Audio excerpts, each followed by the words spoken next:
All right, so welcome everyone to the CSUS Division of Social Work pre-major info session. We're going to get started with a few welcomes, introductions, and then we'll get going into the presentation. As I stated, please put your questions in the chat along the way, and I will answer them at the end. And you'll also have a chance to ask questions that you may have after the presentation. I am going to turn my camera off, one, so I don't lose internet with everyone, and then you don't awkwardly see me reading the wrong screen on the camera. So we'll jump right into it. First off, welcome. I want to thank everyone for coming tonight. I know that it's getting to that time of year when we start changing your major, so I appreciate you coming in today to get some useful information before that meeting. Just to start off with some introductions for the department. This is our department chair, Dr. Dale Russell. You will not see him often, though he does love meeting with students. He's the bit of a man behind the curtain, making sure everything runs smoothly, keeping us all in check. Our undergraduate program director is Dr. Susan Nakaoka. She's actually new to this position. She just started the fall of 2020. She is a professor with both the undergrad and graduate programs. Our graduate program director is Dr. Tyler Aguayo. He will be someone you'll interact with possibly in one of your electives as an undergrad student, and then also if you want to apply for our master's program once you finish your bachelor's degree. Kelly Richmond Moore, some of you may have already met at any other info sessions, but she's our field education director. She is also new to her position. She did start, I believe it was fall of last year, so fall of 2020. She was actually our field education coordinator beforehand, so she's been with the division for a while. And then her promotion opened up a space for Jack Humphrey-Straub. She's our field education coordinator. She primarily works with bachelor students, so this is someone you'll see a lot, especially as you get ready to start your internship. Now, I don't want to say this is the most important person you need to know in the division, but I'm pretty important. So for those of you who don't know me, my name is Megan Solomon. I am the division advisor for the Division of Social Work. Excuse me. I'm a huge nerd, which once we're back on campus, you'll be able to see that. Not to brag, but that's definitely a prop shield that Chris Evans used. I'm just saying, Comic-Con's the best.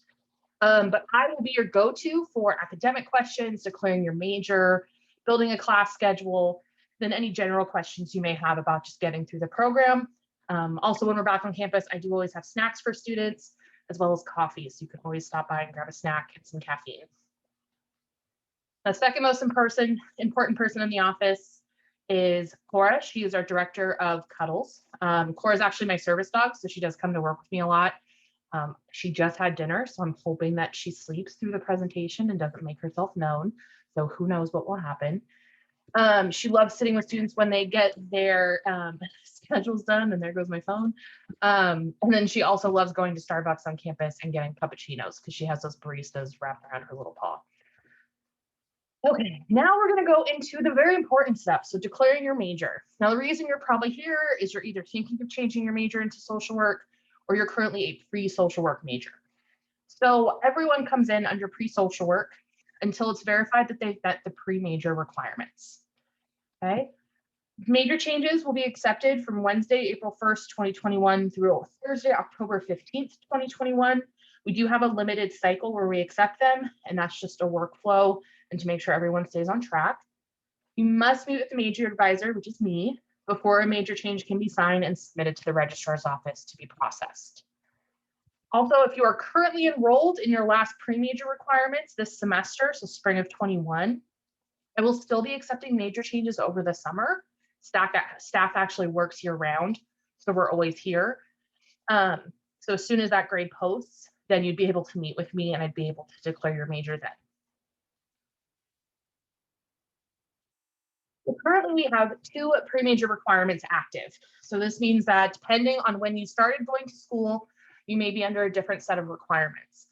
Now, catalog year is not a fun thing for advisors to deal with, so I know that it's not fun for students either, but when we meet to change your major, I'll always verify the requirements that you need. So just a quick explainer, but students who began taking courses their first time at Sac State or another 4-year institution or a community college in the fall 2019 term or later Those students would be considered under the new catalog, which would mean you'd need the pre-major requirements with a B or higher and have a 2.5 cumulative and Sac State GPA. Now, if you started prior to fall 19 and you've been enrolled in a four-year California university or California community college in at least one semester per year since then you may retain the older catalog rates, which only require a C or higher and no GPA. Again, it's not a fun thing to go through, so I would absolutely be able to assist students who aren't sure. And that's definitely something you can email me about after the session or another day, and I can give you that information. The easiest way to do it is just to review the record, so it only takes a few minutes. So the Division of Social Work is not impacted, but we do have pre-major requirements that must be met to declare your major, and any student who meets those pre-major requirements will be added into the major. Okay, so the courses stay the same regardless of your catalog year. So you must choose at least one course from each of the required GE areas that are listed on the screen. Even if you've already completely finished area B or area D, but you didn't take one of the classes listed, you would have to take that class in order to get into the major. So it's very specific to the courses that are listed. For that fall 19 catalog, again, you'll have to receive a B or higher, meaning a B minus or lower will not be accepted.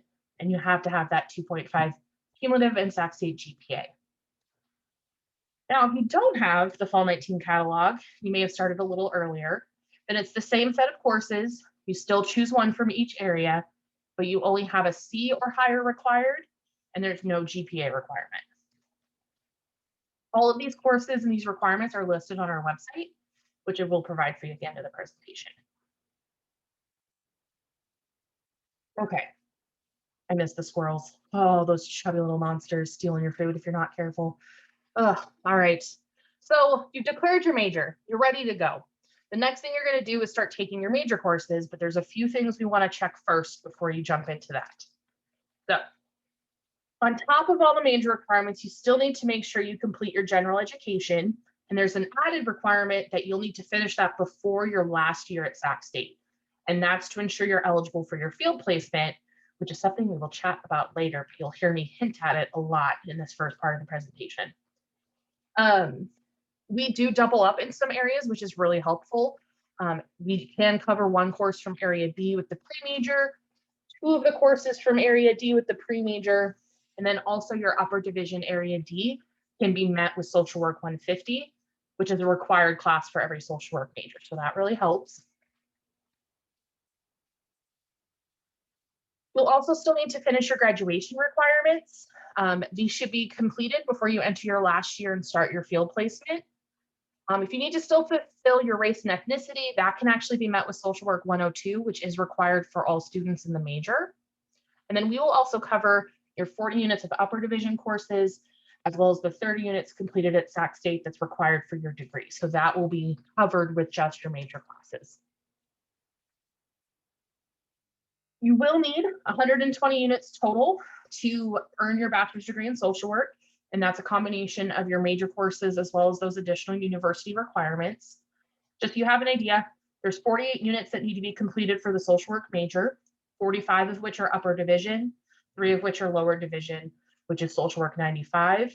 That is also the only class in the major that can be transferred from a community college, would be social work 95 because it's lower division.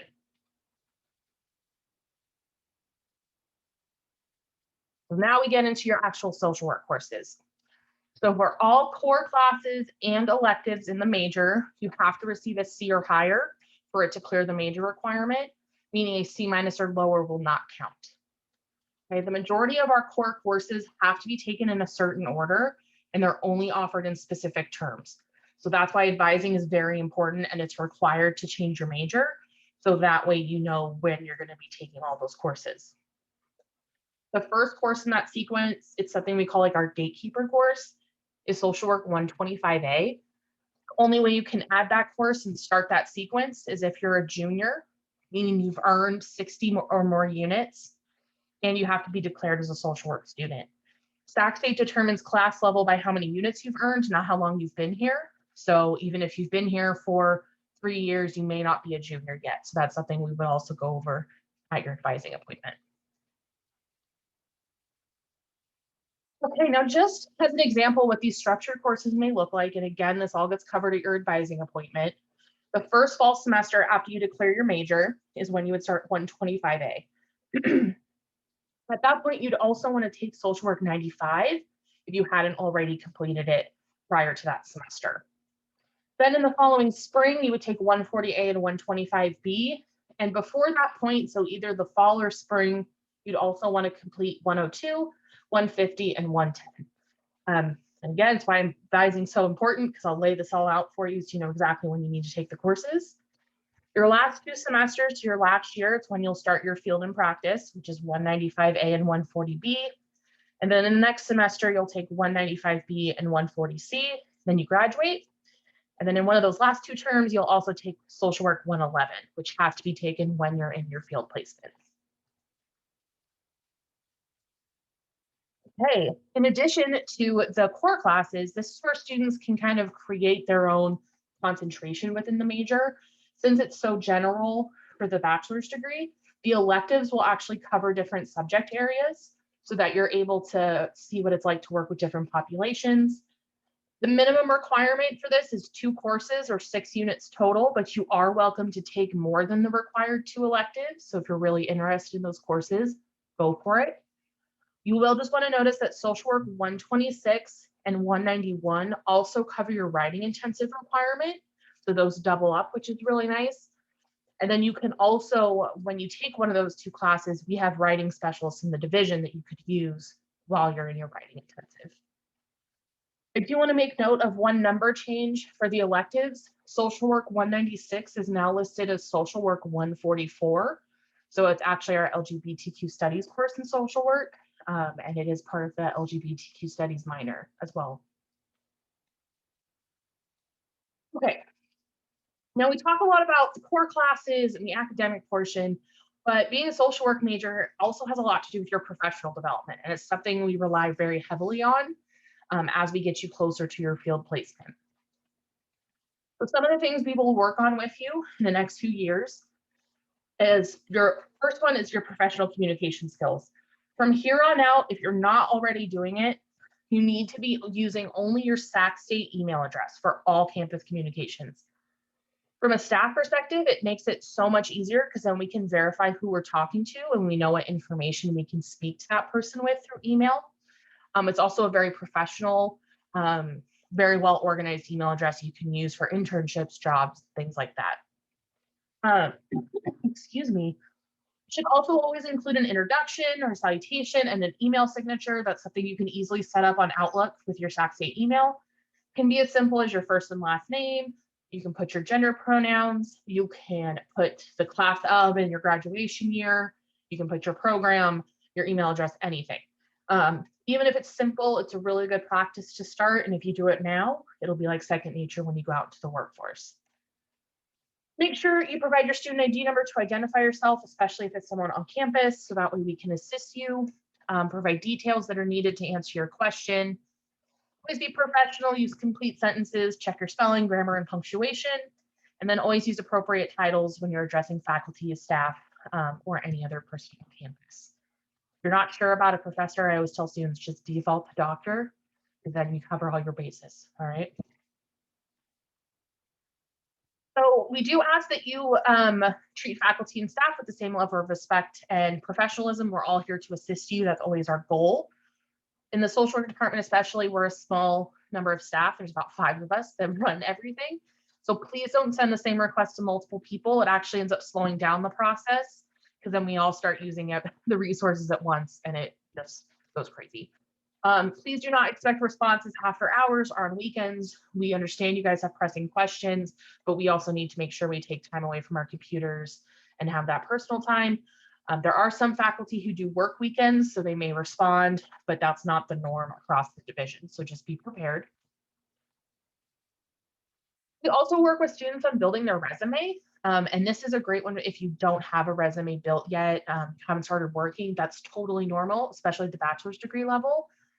So it's something you actually need when you do your field placement, and we'll have it be reviewed by our writing specialist or an online tutor.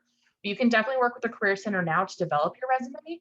And then it's a great way to start tracking volunteer hours and job experience, especially if you're thinking about doing a master's program. They will ask for those things. So to have the record of it and have everything written down ahead of time will make the application process a lot easier and it will make you a really strong candidate. We also work with you on interview skills. Students will be required to interview with a social work agency for their field placement. Again, we will send out some helpful hints and tricks when we send out the emails for the interview. But you can also work with the Career Center now as well to start practicing those interview skills. The more you do it, the easier it becomes. Be ready to brag about yourself because you have to remember they know nothing about you. So practice those skills now, and then it's super easy down the line. Okay, we've been mentioning it, but here comes the big one, field and practice. So on top of the academic portion of your degree, since we are a professional development program, you also will do some professional field work, okay? So in the 2018-2019 school year, our BSW students served a total of 115,200 hours in the community through their field practicum. Then in that same school year, our MSW students, which is a much smaller cohort, did a total of 38,400 hours in the community through their field practicum. So this makes a huge impact. And we serve the greater Sacramento area. So into El Dorado County, Yuba County, Napa, there's a few in Fairfield, I believe, Stockton.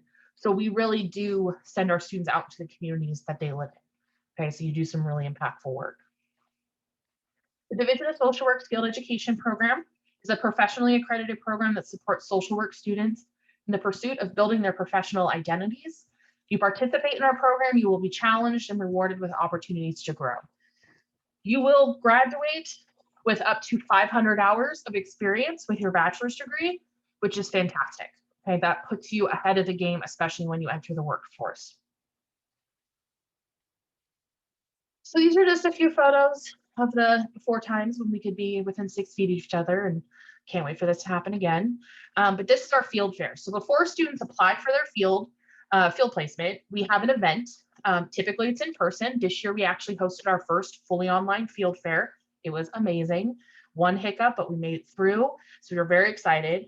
But this is a chance for students to start chatting with field agencies and see what kind of services they provide, what kind of populations they work with. There are so many different ways that you can be a social worker and work with your community. So this is a really great opportunity to see how that goes and see what opportunities are out there before you submit your application. There are requirements to be eligible for field. So these are things you need to keep in mind. This is the part of the presentation where I recommend you take some screenshots or photos, because these are the really important things, excuse me, that I want in your mind as you continue going through school. So the requirements for field are that you have to be in good academic standing with the university, which means your SAC state and your cumulative GPA are both at a 2.0 or higher. You have to have all of your general education requirements completed. You have to complete your foreign language requirement. You also have to complete your WPJ portfolio. And failure to complete these requirements will cause a delay in your field placement and graduation. And because our courses are only offered in a specific term each year, it would delay your graduation by a year if you miss the courses. So that's why advising is so important. Placements will be with approved social work agencies only. So we won't be able to do it with a retail job, anything like that. Students do not choose their field placement, but can submit top choices after field fair. So that's why that event is so important, because that's your first chance to get an idea on where you may want to be placed. Job-based placements are available, but they have to be approved by the field office and be in a human services related field. So some students are already working in the field and then coming back to get their degree. So that's an option as well. And that's something that you would discuss with the field office as you get ready to apply for field. Students are required to be in their field practicum for 2 8-hour days. So that's 16 hours per week for 2 semesters. So it'll go through the fall semester and the spring semester. You do get some time off in December for winter break, but you will be expected back at your field placement if they're open after the first of the year. Okay. So you don't get that full January winter break. You'll be back in your placement. So you need to prepare for that. Also remember that the 16 hours a week, you will not be able to work because you'll be in your placement. So that's another financial strain you'll have to prepare for, but know that that is part of your program and it is required for graduation with a social work degree. Students must maintain a regular weekly schedule when in their field practicum. So if you're assigned Monday and Wednesday, that's going to be your 2 days a week for those 2 semesters. Again, the field practicum is scheduled to occur in a student's senior year.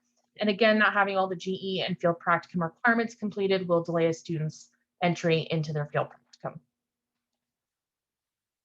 Now, there is a different path to complete your field practicum.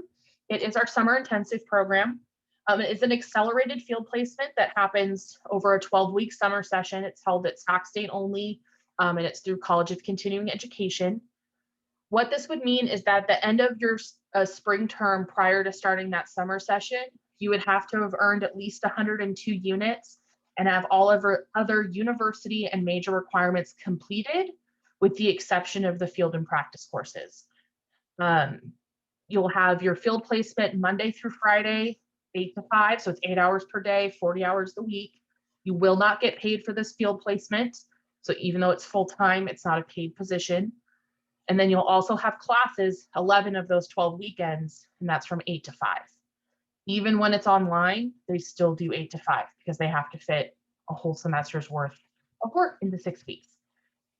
Things to consider if the summer intensive is something that's kind of piquing your interest right now is the finances. The cost is out of pocket because grants and summer financial aid aren't guaranteed. We tell students currently to budget about $6,000, but that is cheaper than 2 full-time semesters that you would do if you did the fall spring program. So if you're already paying out of pocket for school, this would be a less expensive route. You also want to make sure you have family and personal support. This is a very strenuous program. It's a lot of work. You're fitting 2 full semesters into 12 weeks of an internship and 2 courses. So it is a lot. And then you'll also have to make sure you have reliable transportation to get to class and to get to your field placement, because you cannot miss a day of field or a day of class and be able to still graduate that summer. Okay, so it is a really big program. Some things to think about if this is also piquing your interest, these are just some recommendations that we would want you to have these requirements done before starting your major courses. If summer intensive is something you may want to do down the line, you'd want to try and complete closer to 70 units. That just makes it manageable for me to get you into all your classes and to make sure that you have everything you need. Make sure all your lower division GE is done, also your upper division if possible. Definitely complete your foreign language as early as you can, your American institutions, your second semester composition, which is English 20, and then social work 95 or its equivalent. Okay, so 95 you could do over the summer at community college if it's offered, or even at the same time as taking classes at Sac State at the community college. Also, it's not mentioned here, but as soon as you can submit the WPJ portfolio, doing that early would be very highly recommended. And that's just because the score would be there. You can enroll for your writing intensive earlier, and then you'll be more prepared. So this is another question I get a lot, and it's how many units per semester will I have to take? For all students who come in as freshmen and they want to graduate in that 4 years, it's 15 units per semester, and that doesn't include any winter or summer courses that you take. And that's that goal to complete the 120 units in 4 years. You can also transfer courses that are taken over the summer or at a community college, even if you came here as a freshman and not as a transfer student. So that's another option to kind of cut down on your time and how many classes you take here. Now, essentially, it's almost impossible to get into the major without talking to me. And I planned it that way just so everything will work out. But advising is crucial, okay? It's important. You need to make sure you fit everything into so that your major and university requirements into each semester, and to make sure you stay on track. So that's why we require it when you declare. And it's also required once you start 125A or that gatekeeper class I mentioned. Now, there's also a lot to do after you finish your bachelor's degree, okay? We do offer a master's of social work here at Sac State, and there's also tons of campuses in California and across the nation that also do. Sac State also offers the Pupil Personnel Services Credential in School Social Work. It's actually offered through Sac State's College of Continuing Education, or CCE, and they actually do that while you're still in your master's program. And we always email our current master's students when it's time to apply for that. And then you can also go through the state and become an LCSW, or a licensed clinical social worker. That is done post-master's, and you have to accumulate a number of hours before you're able to be licensed. There's a lot of options what you can do with it. There are hundreds more, but these were just a few of the ones that tied into the school. Now, it's not just all academics and field placement. We also have our Social Work Student Association, or SWSA. Cannot recommend them enough. They're a fantastic group of students, and I love working with them. But it's a club of master's and bachelor students who are all part of the social work program. It's a great opportunity for leadership skills, which looks great on a master's application, hint, hint, nudge, nudge. And it's also great for volunteer opportunities. So if you really want to volunteer, even before you go into your field placement, it's a great opportunity. You can email them at swsasacstate@gmail.com. You can also follow them online. They're on Instagram and Facebook. We're constantly posting each other's things. So it's a great idea to follow us, the division's page, as well as SWSA, to stay up to date on events that are happening in the division. Some of the events that they do, the top left photo, again, this was from a while ago, but they did a Halloween fundraiser. So they sold candy and pumpkin pie in the quad, saved my bacon because then I had candy for the trick-or-treaters that night. They also go every year to the NASW, or the National Association of Social Workers, California chapter annual legislative lobby days. So this is at the state capitol. This year it will be virtual, but they're still participating. And this is a great opportunity to see more of the policy side of social work, maybe some of the bureaucracy that you have to go through. And it's a really great opportunity to get involved further.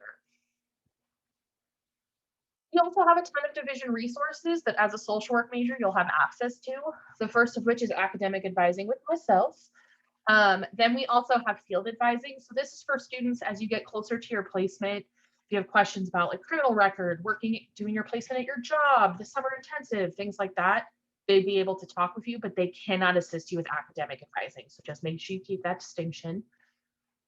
When you take a social work class, you are actually able to use our writing resource specialists. So these are 2 doctorate level doctors who also assist with the writing process. So they'll help with formatting and content, and they're a great resource to use.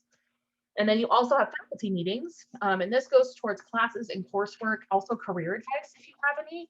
But another thing to remember is that our faculty does not handle academic advising. Now, not to brag, but I do run our social media. So a great thing to do is to follow us online. So we're on Instagram, Twitter, we're on Facebook. These are just a few of our posts. We also do a monthly newsletter now. So that gets posted online and then also emailed out to students. So it's just a great opportunity to stay up to date with what the division's doing.